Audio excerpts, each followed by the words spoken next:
Risk factors को हम दो तरह से बांट सकते हैं, modifiable and non modifiable. Modifiable वो रिस्क फैक्टर्स हैं जिन्हें हम अपने लाइफस्टाइल चेंजेस से, मेडिकेशन से और अच्छे हैबिट्स से चेंज कर सकते हैं। नॉन मॉडिफाइबल रिस्क फैक्टर्स वो जिन्हें हम चेंज नहीं कर सकते। तो अगर नॉन मॉडिफाइबल रिस्क फैक्टर्स की बात करें तो सबसे पहले होता है एज। जैसे जैसे हमारी एज बढ़ती है स्ट्रोक का रिस्क बढ़ता है। देन होता है सेक्स। मेल्स में स्ट्रोक का इंसिडेंस ज्यादा होता है कंपेयर टू फीमेल्स, लेकिन फीमेल्स में क्योंकि लॉन्गर लाइफ स्पैन होता है और कुछ सेक्स रिलेटेड कुछ फैक्टर्स होते हैं जिसकी वजह से मोर्टेलिटी एंड मॉर्बिडिटी स्ट्रोक की फीमेल्स में ज्यादा होती है।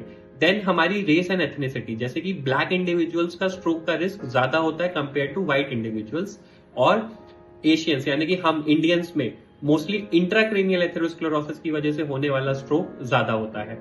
उसके सिवा फैमिली हिस्ट्री ऑफ स्ट्रोक, अगर किसी की फैमिली में स्ट्रोक की हिस्ट्री है तो उस पर्सन का स्ट्रोक का रिस्क ज्यादा होता है कंपेयर टू ऐसे पर्सन जिसकी की फैमिली हिस्ट्री नहीं है।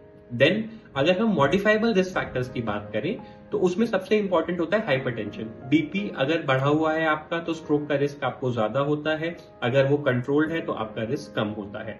देन डायबिटीज, अगर आपको डायबिटीज है तो आपका स्ट्रोक का रिस्क ज्यादा होता है। अगर अनकंट्रोल्ड डायबिटीज है तो स्ट्रोक का रिस्क और ज्यादा हो जाएगा। कंट्रोल्ड है अगर आपकी डायबिटीज या आपको डायबिटीज नहीं है तो आपका रिस्क कम होता है। देन कार्डियक डिसीजेस, जिन भी लोगों को दिल की कोई परेशानी है, दिल की बीमारियां हैं, उनका स्ट्रोक का रिस्क ज्यादा होता है। उसके सिवा स्मोकिंग या अल्कोहल का कंजम्पशन जो कि आपके स्ट्रोक के रिस्क को बढ़ा देता है। इसके सिवा अगर कुछ ड्रग्स का इस्तेमाल करते हैं जैसे कि कोकेन एंड अदर थिंग्स, तो उससे भी आपका रिस्क ऑफ स्ट्रोक बढ़ जाता है। इसके सिवा कुछ दवाइयां होती हैं जैसे कि ओरल काउंटरसेप्टिव्स, उनसे भी स्ट्रोक का रिस्क थोड़ा बहुत बढ़ता है। इसके सिवा अगर आपकी सिडेंटरी लाइफस्टाइल है, फिजिकल एक्टिविटी बहुत ज्यादा नहीं है, आप ओबीज हैं, आपको ऑब्स्ट्रक्टिव स्लीप एपनिया है, या आपको रात को खराटे आते हैं, इन वजहों से भी आपका स्ट्रोक का रिस्क बढ़ सकता है।